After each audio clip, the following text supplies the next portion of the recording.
Hola a todos, soy Mae Romero, odontólogo especialista en cirugía bucal y maxilofacial y homologante al título de odontólogo en España. Para el día de hoy les traigo una superclase sobre tácticas y estrategias para presentar exámenes tipo test, que es el tipo de examen que se está aplicando en el proceso de homologación en este país. ¿Qué se necesita para aprobar un examen tipo test? Lo primero y más importante son los conocimientos teóricos, es el pilar fundamental. Sin embargo, y no menos importante, tenemos lo que son las habilidades para descartar opciones. Este tipo de habilidades se pueden adquirir con práctica y el control de aspectos psicológicos, como es el estrés, el factor tiempo, etc. Esta última parte la dejaremos para el final de la presentación. Ahora, en cuanto a las tácticas y las estrategias, tenemos que diferenciar que las tácticas son unos recursos que nos van a facilitar encontrar la solución a una pregunta específica, mientras que las estrategias van orientadas hacia un objetivo más general, para encontrar la mejor forma de realizar el examen. Esto está relacionado con mejorar los problemas de tiempo, control de los factores psicológicos, estrés, ansiedad, etc. Vamos a empezar ahora con lo que son las tácticas. Aquí vamos a poder ver los principales tipos de preguntas que podemos encontrarnos en el examen, cómo reconocerlas y cómo buscar la respuesta ante esas preguntas. La primera que tenemos son las afirmaciones laxas. En la presentación tenemos un ejemplo muy simple del día a día. Una pregunta: ¿podría llover en un día soleado? Sí, realmente podría llover en un día soleado. ¿Que no es algo común? No es algo común, pero es algo que podría suceder. Y esto mismo sucede en las ciencias de la salud, en medicina, en odontología. Por muy improbable que algo pueda parecer, normalmente no es imposible. Entonces, cuando en una pregunta tenemos unas opciones por debajo y dentro de esas opciones la mayoría son restrictivas y hay una que es un poco más laxa, un poco más permisiva, normalmente esa suele ser la respuesta a nuestra pregunta. Les voy a poner un ejemplo. Cita lo correcto con respecto a las propiedades físicas de los materiales. Tenemos cuatro opciones. La viscosidad es la resistencia de un sólido a fluir. El coeficiente de expansión térmica de la dentina es mucho mayor que ta ta ta ta. La opción 3, sin embargo, dice: la corrosión puede ser beneficiosa en algunos materiales de restauración. Y la 4, la densidad de la dentina es mucho mayor que ta ta ta ta. En este ejemplo podemos ver que la opción 1, 2 y 4 son como súper restrictivas. Es tal cosa, es tal cosa. En cambio, la opción 3 es una respuesta un poco más flexible, un poco más laxa. Y en esta pregunta, que es una pregunta que salió en uno de los exámenes de materiales dentales, la respuesta correcta era justamente la opción 3. En otro ejemplo, también de una pregunta de materiales dentales de un examen anterior, cita lo correcto con respecto a la corrosión. Es un proceso físico, se produce una disolución total del producto, las relaciones electroquímicas pueden estar implicadas y las más susceptibles de padecerlas son los plásticos. Dentro de paréntesis pueden encontrar el por qué no son la 1, la 2 o la 4. Sin embargo, en la 3 también se presenta este tipo de respuesta flexible o lapsa cuando te dicen que las relaciones electroquímicas pueden estar implicadas. Entonces, esa es la correcta. Vamos a pasar ahora con las afirmaciones restrictivas. Es lo contrario de lo primero que acabamos de observar. Cuanto más rígida es una respuesta, normalmente suele ser falsa. Entonces, ¿qué se recomienda? Huir de las opciones que te dicen siempre tal cosa, nunca tal cosa, porque son muy inflexibles y normalmente en odontología o en medicina esto no funciona así. Aquí tenemos un ejemplo de una pregunta que salió en un examen de pacientes especiales. Señale la opción correcta con respecto al manejo odontológico de pacientes con angor inestable. Esta pregunta salió en el último examen, en el de 2024. Entonces, la opción A decía: no se podrá tratar de ninguna forma, súper restrictiva. La opción B: evite cualquier vasoconstrictor en la anestesia. La opción C, igual de restrictiva: es indispensable la anestesia general. Y la opción D es la única que nos presenta algo como más suave, ¿no? Es útil asociar oxazepam y nitroglicerina. Es como una recomendación más bien. Y en esta pregunta también esa era la respuesta correcta. Entonces, ya sabemos, buscar dentro de las opciones que nos dan como posibles respuestas, em, opciones laxas, respuestas laxas y evitar opciones muy restrictivas. Cuidado con la palabra patognomónico. Esto es importantísimo. La palabra patognomónico hace referencia a cuando un signo o síntoma clínico es igual a una enfermedad. Es decir, por ejemplo, en las manchas de Koplik, tú ves un paciente con este tipo de lesiones en el carrillo y automáticamente tú ya sabes que el paciente tiene sarampión, porque las manchas de Koplik solo salen en pacientes con sarampión. Sin embargo, hay muy pocas cosas que son patognomónicas de algo. Entonces, cuando en un examen sale esta palabra, si no sabes lo que te están preguntando, deberías desconfiar de la palabra y no irte por esa opción. Les pongo un ejemplo con una pregunta que también salió en el examen de pacientes especiales el año pasado. En los pacientes con VIH, señale la correcta. La primera opción, y esta la tuve yo mala por ir apurada en el examen, la leucoplasia vellosa es claramente patognomónica. Si en ese momento hubiese yo tenido esta información que ahora les estoy dando, evidentemente ya me hubiese hecho ruido la palabra y hubiese continuado con las opciones siguientes. ¿Qué pasa? Que en los pacientes VIH muy frecuentemente se ve la leucoplasia vellosa, pero que tú veas un paciente que leucoplasia vellosa no quiere decir que el paciente sea VIH positivo, porque puede ser que la leucoplasia esté asociada a un cuadro de inmunosupresión, por ejemplo, en un paciente que esté en tratamiento oncológico, por decir algo. Entonces, para poder responder esta pregunta, tenías que tener los conocimientos teóricos suficientes para buscar la opción dentro de la vela ceoládea. Pero ya hubieses descartado la primera al saber que la palabra patognomónica es una alerta que tienes que tener siempre presente.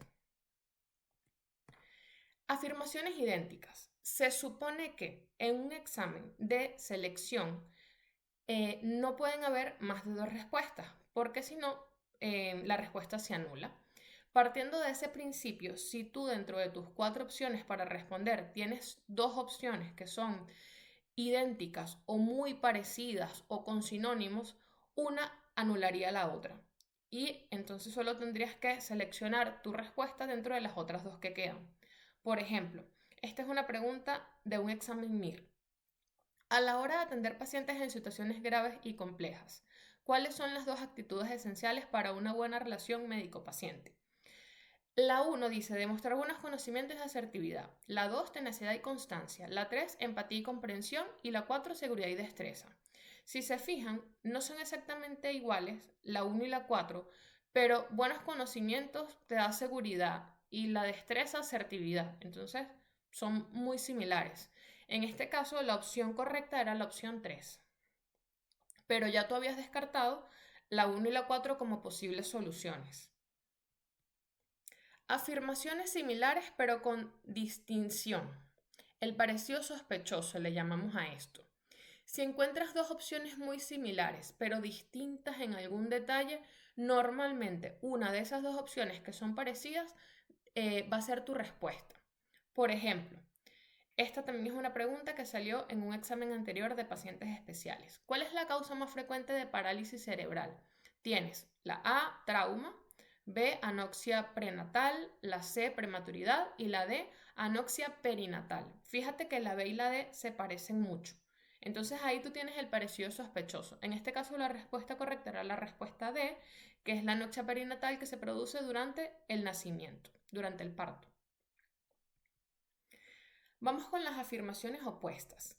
Cuando encontramos dos respuestas, dos opciones dentro de las posibles soluciones que son contrarias una a la otra, normalmente una de esas dos va a ser la respuesta que tú estás buscando. Por ejemplo, ¿cuál es la urgencia más frecuente en diabéticos? Entonces te ponen 4 opciones. La A y la B son completamente opuestas. Una es hipoglicemia y la otra es hiperglicemia.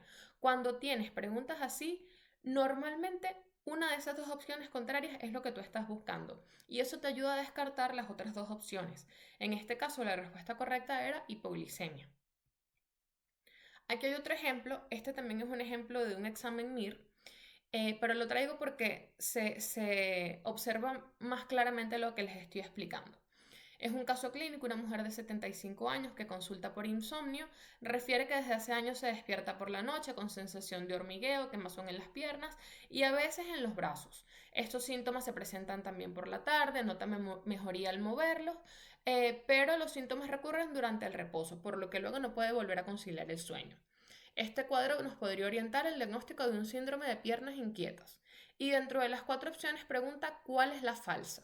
Entonces la 1 dice, el diagnóstico de esta afectación se basa en criterios clínicos. Luego la 2 te dice que hay que hacer unas analíticas complementarias, el perfil férrico, las hormonas tiroideas, etc. La 3 habla sobre que el tratamiento estaría indicado en pacientes que presenten alteración del sueño, como es el caso de esta paciente, pero que realmente el curso de la enfermedad no se modifica con el tratamiento. Y la 4 habla sobre que el diagnóstico se confirma con una biopsia muscular. Si se dan cuenta, la 1 es lo completamente opuesto a la 4, porque si en la 1 me están diciendo que la enfermedad se diagnostica en base a criterios clínicos, entonces no me pueden luego decir en la 4 que el diagnóstico se confirma con una biopsia. Aquí la falsa es la 4, ya que el síndrome de piernas inquietas es un diagnóstico clínico. Sin embargo, aunque tú no supieses de qué va el síndrome de piernas inquietas, ya tú estás descartando como respuesta falsa 2 opciones. Entonces, si tuvieses que escogerla, tienes un 50% de probabilidades de acertarla porque estás escogiendo solo entre 2 opciones. Luego tenemos la oveja negra. Este tipo de pregunta es muy frecuente y se ha visto durante los últimos años en las últimas convocatorias. Si 3 respuestas tienen una característica común, es muy probable que la opción que reste sea lo que tú estás buscando. Por ejemplo, en esta pregunta, en relación a los implantes dentales en pacientes con síndrome de Down, ¿cuál de las siguientes afirmaciones es la correcta? Si se dan cuenta, la opción 1, 2 y 3 habla específicamente de fracaso. Está redactada cada una así.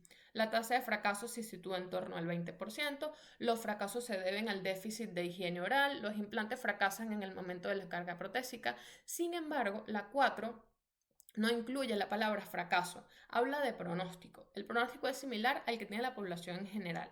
En este caso, ya por la redacción tú te das cuenta de que es diferente y esa era la respuesta correcta en esta pregunta. Preguntas repetidas.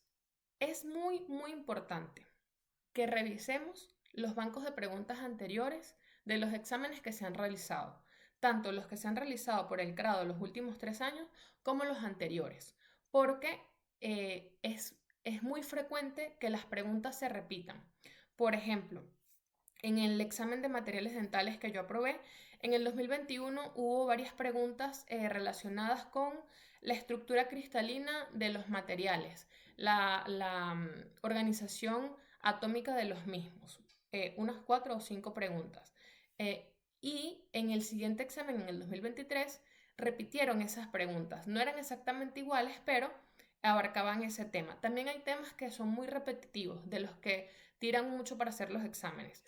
Por ejemplo, en pacientes especiales, el tema de la profilaxis antibiótica, cada año lo preguntan, o por lo menos durante los últimos 3 años, las últimas 3 convocatorias de grado lo han preguntado, en relación a los pacientes alérgicos a las penicilinas, cuál es el medicamento de elección, si ha habido algún cambio en la profilaxis antibiótica, lo han preguntado varias veces. Entonces, es muy importante revisar exámenes anteriores, repasarlos, intentar responderlos. Además, también es importante leer muchísimo de lo de lo que vamos a presentar, porque muchas veces las preguntas las estructuran exactamente del libro. Entonces, cuando tú tienes 4 opciones y tú has leído bastante, puede ser que logres reconocer alguna frase concreta que está escrita textual a como tú lo leíste en el libro y así conseguir la respuesta correcta. Casos clínicos. Pistas en el enunciado. En una analítica rutinaria de una persona sin enfermedad conocida ni ingesta de fármacos, observamos los siguientes datos. Creatinina, 1 miligramo sobre decilitro, urea 30 miligramos sobre decilitro, tenemos el potasio 6 milimoles sobre litro, la glucosa 100 miligramos sobre decilitro y te preguntan, ¿a qué cabría atribuir la hiperpotasemia? Es muy importante analizar bien las pistas que te dé el enunciado. Aunque no supiésemos nada sobre el caso clínico, ya tú sabes que lo que está alterado es el potasio porque te lo están preguntando. ¿A qué cabría atribuir la hiperpotasemia? El resto de los valores están correctos. Entonces, esto te ayuda a descartar opciones, aunque no sepas realmente qué es lo que sucede. Por ejemplo, si lo que está alterado es el potasio, la glucosa está correcta, eliminas la diabetes mellitus, por ejemplo. La creatinina y la urea están bien, entonces también eliminas insuficiencia renal. Solo te queda para escoger rhabdomiólisis y suero hemolizado. ¿Cuál es la pista del enunciado para lograr la respuesta a esta pregunta? Que te están hablando de una analítica rutinaria, de una persona sin enfermedades. No es una persona que estuvo entrenando ayer 20 horas en el gimnasio y llegó con un dolor que no podía y le hicieron una analítica. No, es una analítica rutinaria. Entonces ya rhabdomiólisis también quizá podrían eliminarse y por descarte conseguir la respuesta correcta. En esto se basan estas tácticas, en intentar ayudarte a conseguir la respuesta correcta cuando te falle quizá un poco en la teoría. Otros tips en relación a los casos clínicos. Es muy importante revisar todos los datos que se nos ofrecen. Todo puede ser relevante. La edad del paciente, a qué se dedica, si vive en el campo, si vive en la montaña, el género del paciente, porque de ahí puede depender cuál es el diagnóstico o lo que te están preguntando. Si no consigues la solución correcta, revisa siempre de nuevo el enunciado, porque la clave puede estar en algún dato que no hayas tomado en cuenta. Posibles riesgos. ¿Cuáles son las formas que tienen para dificultar el examen? Lo primero es incrementar el nivel teórico, pero esto tiene un límite. Esto se ha visto mucho, sobre todo en las últimas convocatorias en la materia de ortodoncia. El nivel teórico que están exigiendo es superior a lo que realmente se pide para una homologación de pregrado. Sin embargo, hay dos formas más para aumentar la dificultad en el examen. Una es la distracción, que es que en preguntas sencillas que de base serían fáciles de responder, incluyen datos extras para despistarte y desviarte hacia una respuesta errónea. Y luego la tercera, que también se ha visto mucho en ortodoncia, es hacer que la pregunta sea muy larga, agregando cosas o asociando imágenes para que pierdas más tiempo leyendo y releyendo el enunciado. Para la primera, la única solución es estudiar más. Pero para la 2 y la 3 tenemos otras alternativas de solución. Por ejemplo, en la distracción, aplicado sobre todo a lo que son los casos clínicos. Nunca responda sin leer todo el enunciado, sobre todo si se trata de un caso clínico. Porque aunque al principio lo puedas ver claro, quizá a mitad del enunciado hay algún dato que te pueda hacer cambiar la respuesta. Luego tenemos muy importante que no respondas sin analizar las opciones que te dan de respuesta, porque quizá la 1 o la 2 sean muy buenas respuestas, pero quizá la 4 esté más completa y esa sea la respuesta correcta. En el caso de las preguntas largas, hay una recomendación que se ha aplicado en los últimos exámenes MIR. Los exámenes MIR son exámenes de 300 preguntas que incluyen diferente temario porque incluyen diferentes especialidades y en las últimas convocatorias las primeras 50 preguntas han traído además fotografías clínicas, radiográficas, etc. Entonces, hubo una institución que es la que desarrolla el libro en el cual baso esta presentación y que al final se los mostraré, que hizo un estudio con sus estudiantes aconsejándoles que ante un caso clínico muy largo, lo recomendable era primero leer las opciones de respuesta, porque eso te ayuda a centrarte en lo que en lo que te van a preguntar. Entonces eso te ahorra tiempo de tener que leer el enunciado 2 y 3 veces. Luego de leer las opciones que te dan de respuesta, se recomienda que leas la parte final del enunciado, porque normalmente en la parte final del enunciado es en donde sale la pregunta, en donde te dicen qué es lo que necesitan que tú respondas. Y por último, recomiendan leer el enunciado completo, ya tú sabiendo las opciones que tienes debajo y lo que te van a preguntar, solo para coger los datos que necesitas para llegar a la respuesta correcta. Aplicar esta técnica ha ayudado muchísimo a los médicos que han presentado al MIR para acertar más preguntas en este tipo de preguntas muy largas y sobre todo de casos clínicos. Vamos ahora con lo que son las estrategias. ¿Por dónde empezar el examen? Como les comenté anteriormente, esta presentación la hago basada en un libro que se escribió para ayudar a los médicos a presentar el examen del MIR. La diferencia es que el examen del MIR es un examen de 300 preguntas que dura unas 5 horas aprox y que tiene un par de breaks en el medio para que la gente descanse. Nuestro examen es un examen muy corto, de solo 30 preguntas más 3 de reserva. Sin embargo, las recomendaciones se pueden traspolar. ¿Por qué? Porque cuando comienza el examen, normalmente estamos muy ansiosos. Porque cuando tú vas a presentar el examen, te estás jugando el poder o no ejercer tu profesión en este país. Para algunas personas es muy difícil controlar esa ansiedad. Sin embargo, a medida que tú comienzas a responder, normalmente los niveles de estrés bajan un poco. ¿Por dónde recomiendan comenzar el examen? Por donde tú te sientas más cómodo, más seguro.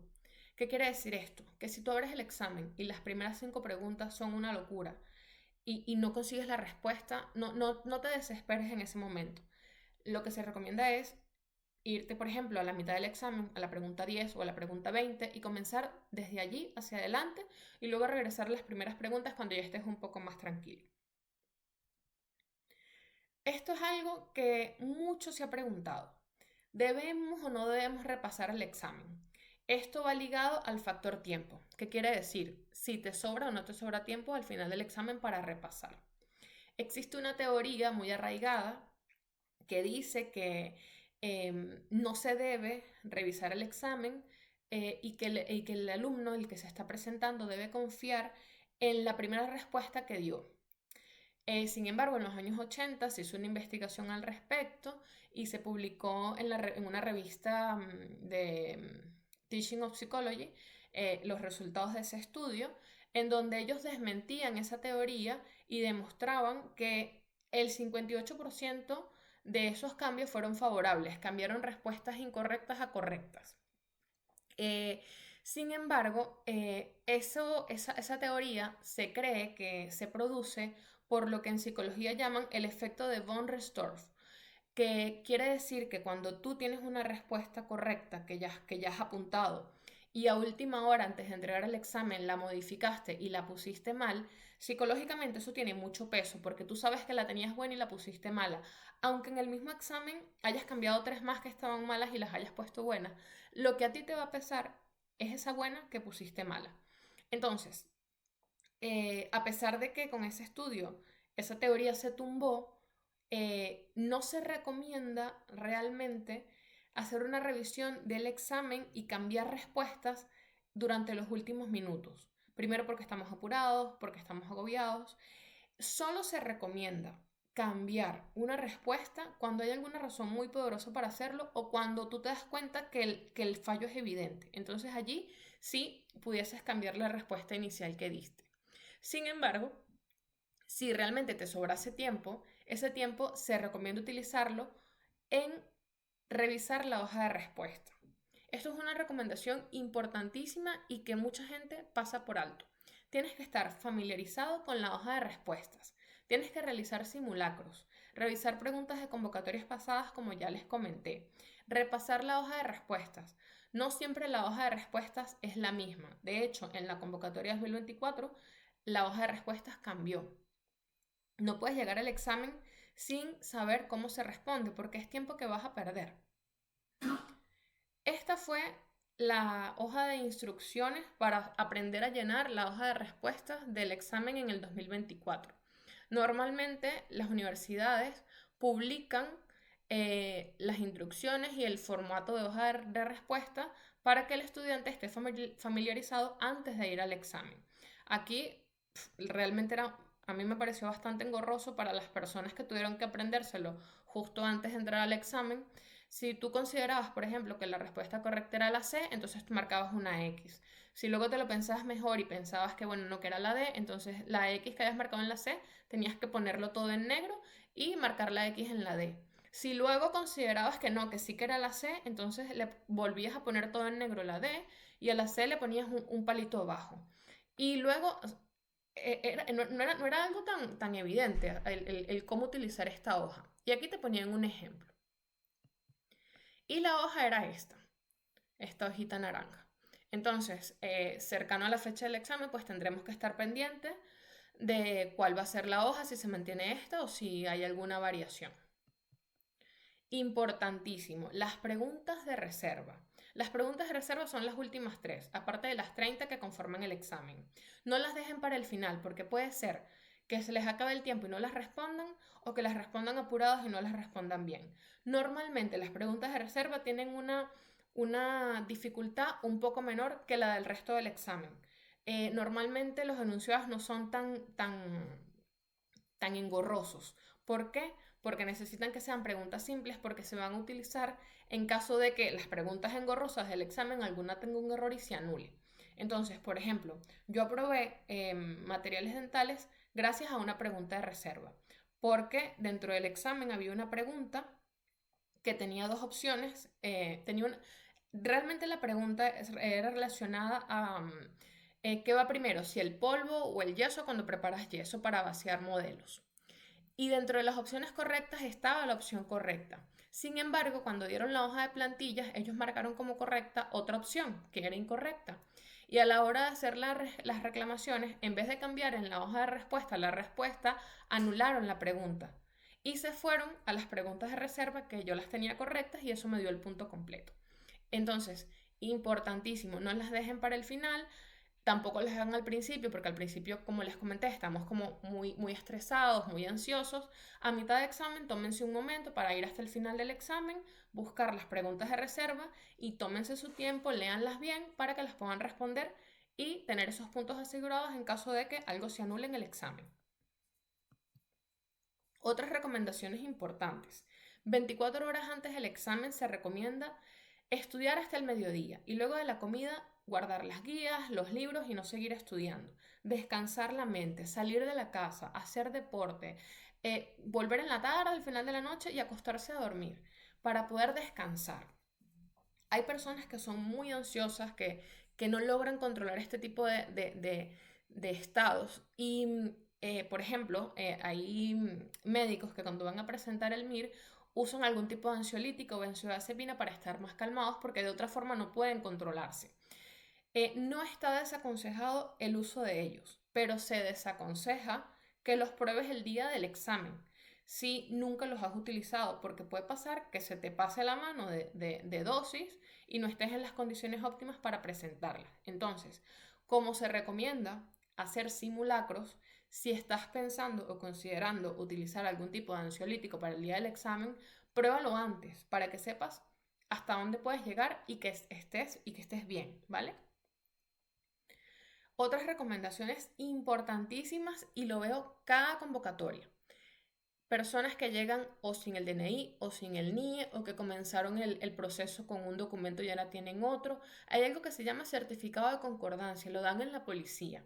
Tienes una oportunidad al año para presentar el examen, a veces ni siquiera la tienes. Entonces, esto es algo previsible. No llegues al examen sin una identificación. Y si tenías DNI y si tenías NIE cuando comenzaste el proceso y ahora tienes DNI, pide en la policía el certificado de concordancia, porque puede ser que llegues y no te dejen presentar.